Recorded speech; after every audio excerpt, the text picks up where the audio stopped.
বিশ্বজুড়ে পারমাণবিক বিদ্যুতের ব্যবহার বাড়ছে। জলবায়ু পরিবর্তনের এই যুগে একটি পরিচ্ছন্ন ও শক্তিশালী শক্তির উৎস খুঁজছে গোটা মানব সভ্যতা। জলবায়ু পরিবর্তনের হুমকি আর সীমাহীন জ্বালানি সংকটের মাঝে নতুন আশার আলো দেখাচ্ছে পারমাণবিক শক্তি। পারমাণবিক শক্তি একসময়ে যাকে বিপজ্জনক ভাবা হতো, আজ সেটি হয়ে উঠেছে আমাদের নতুন ভরসা। সম্প্রতি ওয়ার্ল্ড নিউক্লিয়ার অ্যাসোসিয়েশন বলছে ২০২৪ সালে পারমাণবিক শক্তি থেকে বিদ্যুৎ উৎপাদনে নতুন রেকর্ড হয়েছে।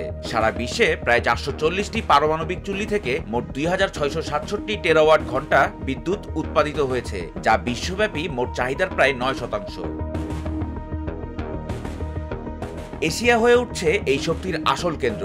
গত ১০ বছরে নির্মিত ৬৮টি চুল্লির মধ্যে ৫৬টি এসেছে এশিয়ার দেশগুলো থেকে, আর বর্তমানে নির্মাণাধীন ৭০টির মধ্যে ৫৯টি চুল্লি এশিয়ার মাটিতে। বিশ্বব্যাপী বিদ্যুৎ উৎপাদনের সবচেয়ে বড় উৎস কয়লা ও গ্যাস। পারমাণবিক বিদ্যুৎ কেন্দ্র কোনো গ্রিনহাউস গ্যাস নির্গমন করে না বলে পরিচ্ছন্ন শক্তি উৎস হিসেবে বিবেচিত হয়।